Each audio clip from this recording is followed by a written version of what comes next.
सभी को नमस्कार। करियर फर्स्ट चैनल पर आप सबका स्वागत है। डिक्टेशन लिखने के लिए तैयार रहें। रेडी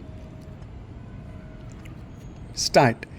अध्यक्ष महोदय, मानव संसाधन विकास मंत्रालय की मांगों के संबंध में बोलने के लिए मैं खड़ा हुआ हूँ।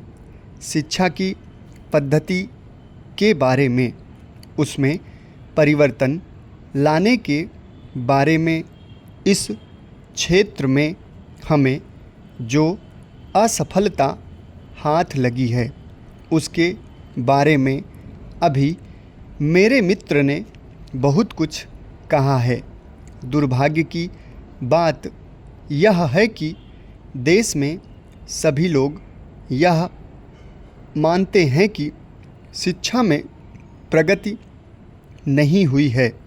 शिक्षा पद्धति में आमूलचूल परिवर्तन नहीं हुए हैं, लेकिन फिर भी इस दिशा में कुछ किया नहीं जाता है। ऐसा प्रतीत होता है कि इस विषय में कुछ भी करने की स्थिति में हम नहीं रहे हैं। स्थिति ज्यों की त्यों चली आ रही है। इतना होने पर भी शिक्षा की मद पर होने वाला जो खर्च है और जो उसके लिए धनराशि आवंटित की गई है वह भी बहुत थोड़ी है। लेकिन उस पर न जाकर मैं आपका ध्यान इस ओर दिलाना चाहता हूँ कि मर्ज बढ़ता ही गया ज्यों-ज्यों दवा की वाली कहावत ही आज चरितार्थ हो रही है। जितने ज़्यादा आयोग और समितियां बैठीं और जितनी ज़्यादा शिक्षा पद्धति के बारे में छानबीन की गई, उतनी ही ज़्यादा बीमारी बढ़ती गई।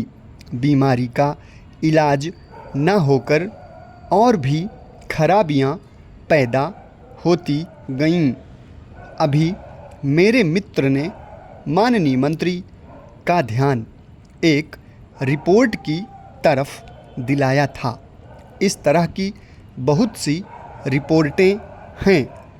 अभी सदस्य महोदय भी एक रिपोर्ट का जिक्र कर रहे थे।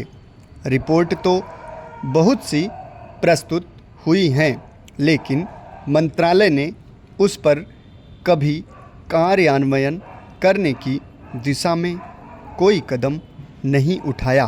अपनी इस हालत को उन्होंने इसी सदन में स्वयं स्वीकार किया है। अपनी विवशता को उन्होंने स्वयं यहाँ प्रकट किया है। इस विषय पर और अधिक न कहकर मैं आज के दिन मानव संसाधन विकास मंत्रालय का ध्यान दो विशेष विषयों की तरफ दिलाना चाहता हूँ।